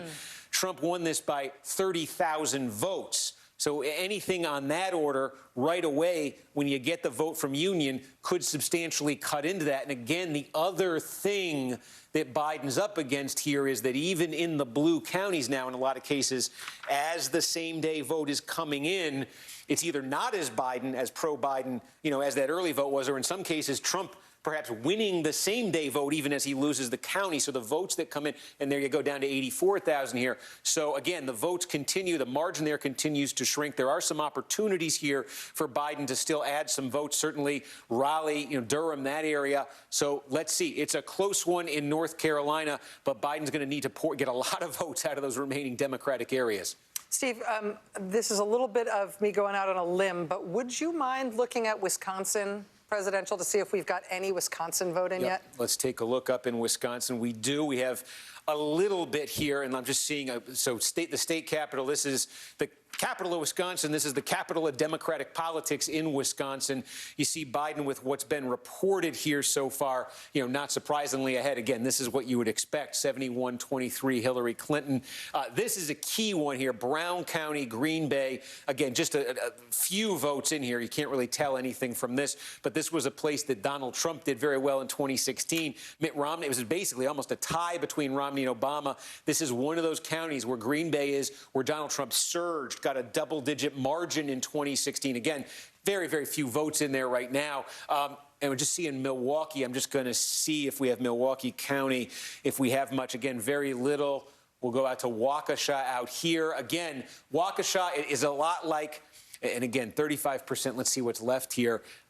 200,000 votes still to come. Waukesha is one of those, when you get to these suburban counties outside Milwaukee, they have continued to be very, very strongly Republican counties. Trump didn't do quite as well in them in 2016 as Romney had done in 2012, as Republicans traditionally do. But you still haven't seen the kind of movement in place like Waukesha away from the Trump Republican Party that you see in those metro areas in some other states. So that's a thing to keep an eye on tonight. But in Wisconsin, too, the vote is going to be mixed here, by the way. The vote method, remember we say in Pennsylvania there's going to be these wide disparities, mail and same day. We expect in Wisconsin a lot of cities and towns reporting their votes in. They're going to mix them together. So it's going to be a little, probably a little bit smoother here and a little harder to tell if we're looking at same day or early vote. Steve, to that point, we got a bit of a problem in the Milwaukee area. We want to bring in correspondent Cal Perry. And Cal, this year, depending on where we're concentrating, there's straight up shenanigans going on. There's U.S. mail slowdowns going on.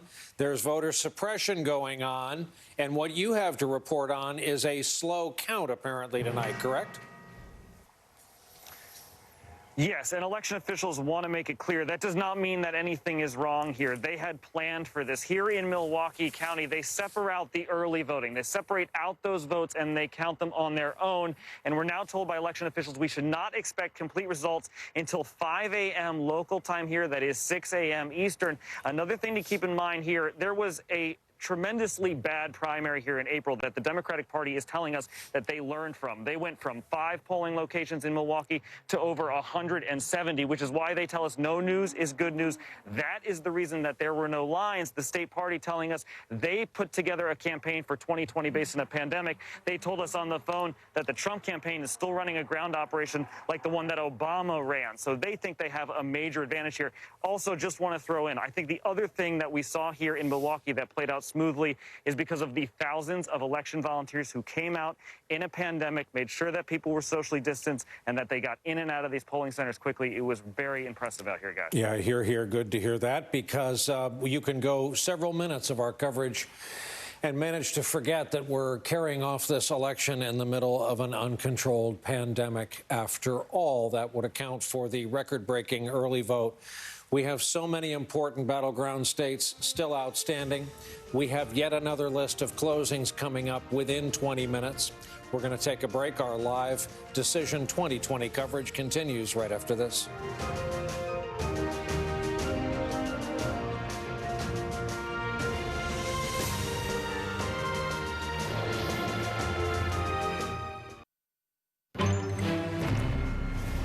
Just to reassure folks in New England, we're watching. Too early to call. We have it for New Hampshire, and it's 4 electoral votes. Simply too early to call. Speaking of which, Steve Kornacki's at the board, continuing to go over the state of Ohio. Steve? Yeah, Brian, let's take a look here at the latest, and you can see Joe Biden's advantage here. It's continued to dwindle now, a fraction of a point in Ohio, and we've got some vote in from every county in the state right now. The difference there, you can see it might be a little fine print, 13,000 votes. Joe Biden has the lead right now in the tally over Trump. Again, what we're trying to get a sense from here, and we're looking, our decision desk is trying to get a sense here of completed counties, have enough completed counties to establish here that difference between the early vote and the same day vote, because this is a thing I think we are seeing in a lot of different states right now. Wide gaps here. I think we talked about this in the run-up to the election. Democrats much more of a propensity to vote by mail where they had the option. Early voting, Democrats in particular were running up big numbers there. Republicans coming out and voting today. So we're trying to establish what exactly the difference there is in Ohio between the vote that was cast same day and the vote that was cast early, and then exactly how much of the vote that's remaining is same day. You can see, obviously, Cleveland, Columbus, Cincinnati, also Toledo, places where Joe Biden's doing well right now, big population centers. You got a lot of outstanding vote right there. But again, the question here is how much of that vote is going to be the most pro-Biden of the types of vote that you have there. And I'm just looking around to see, Mahoning County we continue to look at. This is where Youngstown is. This is where Donald Trump got a big swing in 2016. And I think what you see here is, if you remember, Biden was over 60% when we checked in a little while ago. It's fallen under 60 as the same day vote. You see there's a little bit there. More will come in that is expected to favor Trump. How dramatically does that favor Trump? How much does that get him back in here? That's the question in a place like Mahoning. But it really varies by county in Ohio right now. Some have a lot more the same day, some have a lot more the mail. So that's what we're trying to sort out here. But again, 13,000, that's Biden's advantage. And we'll just check in and see where the number is in North Carolina right now. It's sitting at about 80,000 in North Carolina. Steve Kornacki, thank you. We're going to bring into the conversation our colleague Mike Memoli, who covers the Biden campaign for us. Mike Memoli, this Biden campaign is not prone to a lot of mood swings. They went 0 for 3 in the first 3 Democratic primaries, not turning in particularly stunning finishes in New Hampshire, Nevada, or Iowa. My sense is they're keeping their eye on the prize, which for them was always Wisconsin, Michigan, and Pennsylvania. What do you hear that they're looking at this hour? Yeah, Nicole, this is a campaign that from the very beginning has always been playing the long game. Now, for anybody who was looking to Florida to provide some early good news, a quick result that would trend in Biden's direction, that's not happening. The Biden campaign, outside Democratic sources, are conceding that state is trending in the wrong direction. The problem, of course, is in Miami-Dade County. They see it as a unique problem of Cuban-American vote for President Trump is too strong for Biden to carry the statewide vote. The good news that they see in Florida, though, is they like the indications of the suburban vote. The non-Cuban Latino vote, also strong. That is a good indication for states like Arizona for the Biden campaign. They also like what they're seeing in Ohio, a state that a lot of us thought was going to be out of reach for the Biden campaign. They still see positive indications in the suburban vote, in the Cincinnati area especially. They're outperforming both Hillary Clinton and Barack Obama in those counties. And so for the Biden campaign, they've always said Florida was going to be close. They say obviously it is, but they've also said we didn't need to win Florida. They have multiple paths. And the one that Biden focused himself most on in these closing days of the campaign, the blue wall path, still for Team Biden is the surest path to 270 electoral votes. Can I ask you a question, Mike? Can we ask about Philadelphia? So I'm getting texts, just about concerns about suppression tactics in places like Philadelphia, in some of these, urban parts of these, important states, specifically targeting African-American voters. How is the campaign feeling regarding election protection efforts in places like Philly? And do they think that these kind of suppression tactics there and in places like Wisconsin are going to impact the result? Well, the issue that's of particular concern of Pennsylvania is that the early vote there was not as strong as we saw in a number of these other states. Most of the Midwest especially was 50% or more of the early vote compared to 4 years ago. Pennsylvania was the outlier. And so when you have concern about voter suppression, it's an acute concern for Pennsylvania. But the Biden campaign feels that they actually were pleasantly surprised in what they were seeing in terms of same-day turnout. Also, in terms of the lack of suppression tactics, by and large, they didn't see as much concern as they were expecting, but clearly they have their allies working closely to make sure that they were getting their voters to the polls at the very end.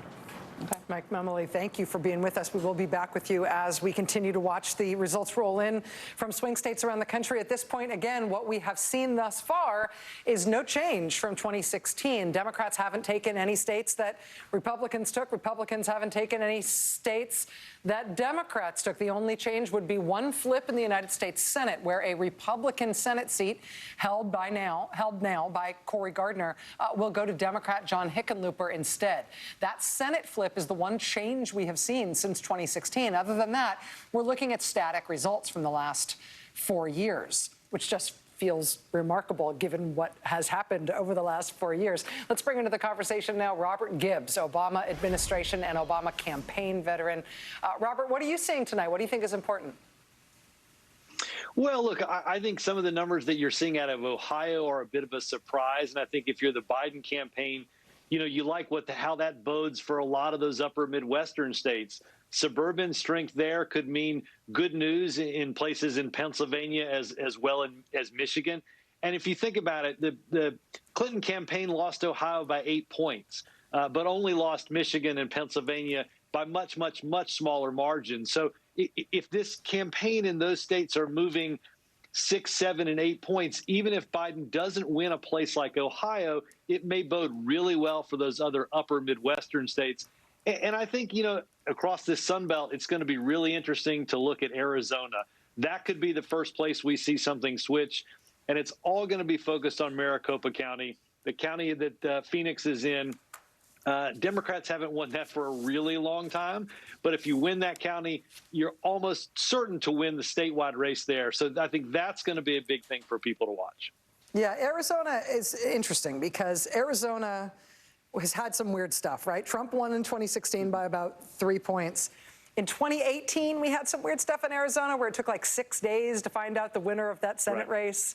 We are expecting to get a big dump of ballots in Arizona an hour after their polls close. But then after that, we don't know much about how that vote is going to go. So those Sun Belt states, I mean, New Mexico, Nevada, Arizona, the dynamics there are sort of unlike anywhere else in the country.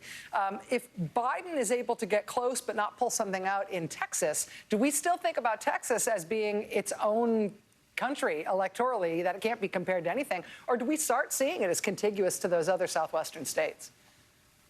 Well, that's a good question. I mean, I think Arizona might be something that sits in a little different place because we know there's a contested Senate race where the Democrats run a really strong campaign, and even Republicans talk about McSally trailing Trump. So it may be that a lot of attention got paid to a place like Georgia, which I still think is very early. A lot of attention got paid to that early vote in Texas. It may be that just the spotlight that would normally have been on an Arizona is actually going to matriculate back there as we get closer to watching those polls close. I still think North Carolina is going to be within a point either way. I think it's early yet in Georgia. But I think Arizona could be the first place that changes a little bit on what we saw in 2016. Robert, given what we have seen tonight, and again, early days, this night is going to be a long one, and this week may be a long one. Do you feel like the Biden campaign, looking at these results tonight, wishes they'd done anything differently? Do you feel like the Trump campaign wishes they'd done anything differently? Does anything feel like it was within reach for these campaigns had they done a little more, but they may end up falling short tonight? No, my guess is that if you talk to both campaigns, they'd feel pretty good about what they left on the field. Look, I would caution everybody. I know it feels late in this campaign season because we're all exhausted. It's really early in the night. I would be very careful drawing sweeping generalizations about what we think we're going to see, because it may be that it takes 6 days to figure out who wins this race. So I think we have to be very careful just drawing a lot of big conclusions out of a place like Florida, which we saw in 2018. Democrats felt great about 2018. Still lost the governor's race and still lost the U.S. Senate race in Florida. Florida's a tough place. But that doesn't necessarily mean that that's indicative of either the rest of the Sun Belt or certainly the rest of the country. Nicole Wallace, you're making noises that sound like you agree. Yeah, no, and I mean, Robert Gibbs, I also want to say or ask you, I mean, the polls in Wisconsin and Michigan and even Pennsylvania looked a lot different than the polls in Florida. The polls in Florida, some of them had Trump up, some of them had Biden up. I mean, we're also not seeing a wild departure from the last round of polling. That's true. Are you seeing anything that contradicts that? No, and look, it's the statistic I use all the time in a place like Florida, right? In the last 7 presidential campaigns, 51 million votes have been cast and 26,000 votes separated the two parties before tonight. It's a really, really close state. And tonight, quite frankly, Biden might have done what he needed to do in places like Duval County and Jacksonville and Pinellas County in that swing part of the state, but just got crushed in a place in Miami-Dade in which they expected probably not to do as well. This has been a problem for a couple of months, but Democrats have traditionally done better in. It is Florida. It is a very interesting and unique place, and we know the Hispanic vote is very interesting and unique in a place like Florida. Again, I would be very careful drawing some sweeping generalizations about what it means for every place else at this moment. Robert Gibbs, let me ask you, too, about sort of the final conversations. I mean, there was such enthusiasm around flipping a big prize state like Texas that sent a couple of Republican presidents. and there was so much excitement for the real granular understanding that Beto O'Rourke had of the state and of the way that was moving.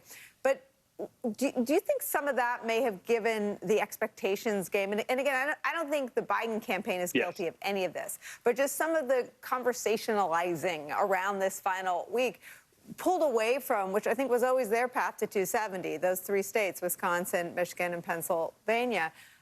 What do you think just about the psychological impact of we talk about people being exhausted. People are exhausted by the pandemic. Yeah. People are exhausted by the economic despair that has ensued. People feel despair, and people were looking for something dramatic. People were talking landslides.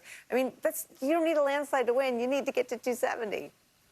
Exactly. I mean, look, I do think the expectation of maybe this will be all over at 9:30, Florida will be a big Biden win, and Florida's not a Biden win, and then all of a sudden everybody goes into being depressed because they think we've reverted to 2016 all over again. We've barely seen anything out of the upper Midwestern states. So again, I think a place like Texas, I mean, if I would have told you at any point in the last 4 years that Texas would be a state we'd be having a serious discussion about in a presidential campaign year, Democrats would be drinking champagne.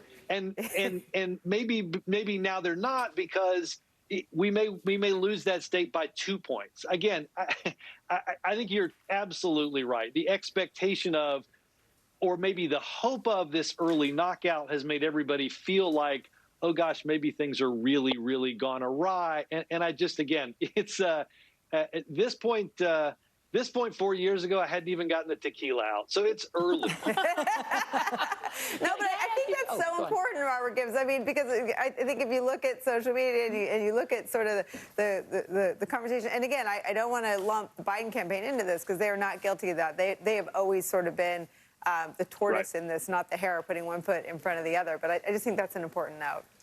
Robert Gibbs, thank you for being with us tonight. We will be back with you, with or without tequila, over the course of this evening. We are closing in on 10 p.m. Eastern time, where we're expecting poll closings in the great state of Iowa and in Montana and in Nevada and in Utah. Iowa and Nevada, of course, have closely watched, Iowa and Montana have closely watched Senate races in addition to their presidential status. Lots coming up. I'm glad you mentioned those closely watched races, and we